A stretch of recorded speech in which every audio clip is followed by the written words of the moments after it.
Folks, welcome back to another episode of Mayhem in the Midsouth. Our episode today, Closed Sign Killer.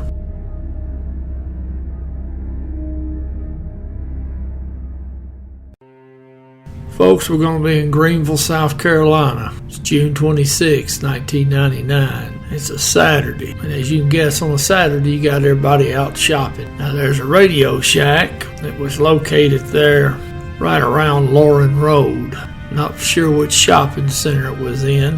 Now there was a customer came up and noticed that the door was locked there for the business. Lights were out and the closed sign was hanging up, which was kind of odd for the middle of a business day. Now the second employee, I guess they'd been out at lunch, they came back to the store and they unlocked the door and they go in and they find the employee. Now the employee, Jonathan, he was in the back room and he was sitting in a chair and he'd been restrained with flex ties. The initial cause of death they thought was a gunshot wound, but then they later figured he had been stabbed to death. And they noticed that the killer had left. He'd went out the back door. Now there was no signs of a struggle. Now I could not find in any of the resource material if anything was taken from the store. So now if a fella went in there and did a robbery and killed somebody, that's horrible. But the fella just went into the store and killed this poor employee for no reason, that just makes it worse. The Greenville police were kind of stumped. That's not usually something they run across a whole lot. Such a violent murder and a gutsy psychopathic murderer, evidently. He sure didn't mind taking a risk of being caught.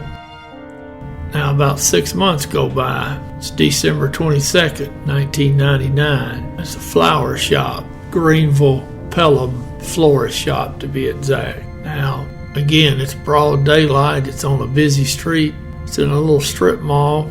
I believe I've got the accurate location. And there's one employee in there named Karen, 30 years old. She got 2 kids. Now, a customer had wanted to go into the florist shop, but the front door was locked. Lights were out, and the closed sign was hanging up at the front door. Now, somebody made a phone call. Well, anyways, word got back from the main Greenville Pelham shop that something was wrong, so they sent one of their delivery men over there. Now he unlocked the front door and he goes into the back of the store there in the storage room, and Karen's laying face down and she's been stabbed to death. Other than her not being tied to a chair, the MOs of these 2 homicides are pretty exacting. Manner of death, time of day, in a business, shopping mall, fairly busy. And again, folks, now I did not see any resource material mentioning any money taken. Now the police knew that there was something going on, and they had an inkling that they got one fella did these crimes, or one set of fellas did this crime. Police also noticed that the Radio Shack and this flower shop, there was just nothing out of place, nothing broken or nothing ransacked. They even noticed that there was a vase with some flowers that evidently Miss Karen was working on when the killer came in. It hadn't been disturbed either. Alright, the next night, December 23rd, 1999, police get a 911 call out there in 400 block of Antioch Road. Now, sheriff's deputies get out there. They can't get anybody to the door, so they kick the door in, and they find a lady inside the house, and she's been shot to death. And that was Sandra. 911 call came to was Sandra's ex-husband's house. His name was Timothy. Now, Timothy was found in the neighbor's house next door. He had died of a gunshot wound. And there was a broken window at the neighbor's house. Now, they found the owners of the house. They were hiding in a closet. Now, what the police ended up coming up with was this. They said that Miss Sandra, who lived in some apartments over there on Haywood Road, they're thinking it's her ex-boyfriend that's been stalking her. And they're theorizing at that time that, okay, he showed up over her apartment. They found that the husband had gotten a page, the ex-husband had gotten a page around 1:30 in the morning. And on that page was Miss Sanders' phone number and 911. Now, that had been a signal she'd worked out with him if the stalking boyfriend ever showed up. Now, at her apartment, she had left her apartment so quick that her front door was open. And she didn't have any shoes on. She was barefooted. And they're thinking that Miss Sandra, she got over to Tim's house, the ex-husband. He let her in, and then our suspect, he got into the house, and Tim, he took off over to the neighbors, tried to call the police from there. And then that's when the suspect executed her and then went next door and broke into the neighbor's house and killed Tim as well. Now, they had a child together, a 5-year-old. Now, the little boy, he was found upstairs asleep in his room. He hadn't been bothered. Now, so the police are out looking, because now they've pretty well got somebody they could hang their hat on for this double homicide. Now, the suspect, he seems to be going from place to place, hold up people's houses, and then he's taking off going somewhere else.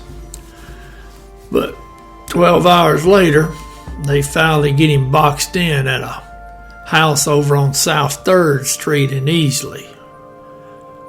And that's where he'd taken 2 women hostage.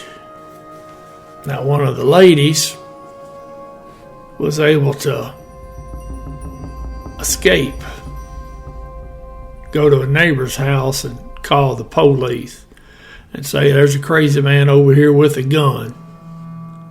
So the police get over there to the house and they get it surrounded. They finally decide, well, they're going to go in.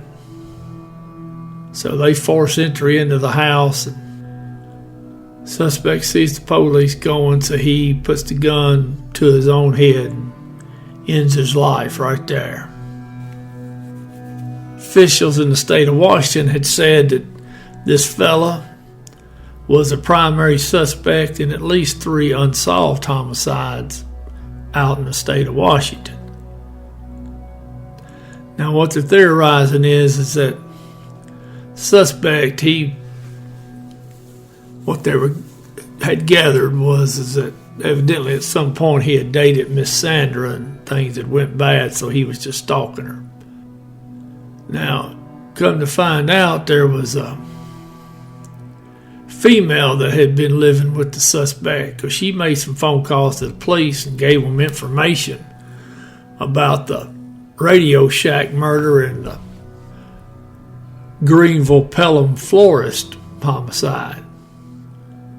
And she called several times and told them that that fellow was the suspect was definitely the killer in both of those businesses.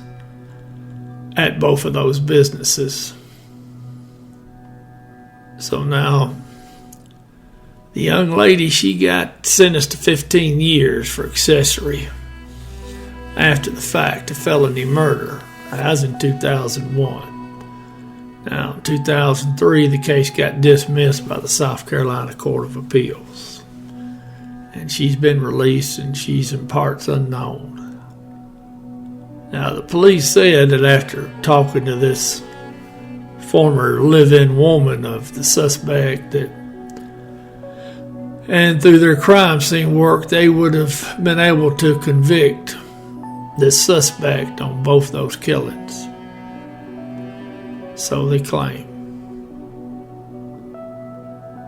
Now, they never said it, but I'm going to assume they had to have asked this live-in woman, why in the world was he doing these killings at these businesses? What was the deal on that? Wasn't taking nothing. At least if he was, nobody's mentioned it.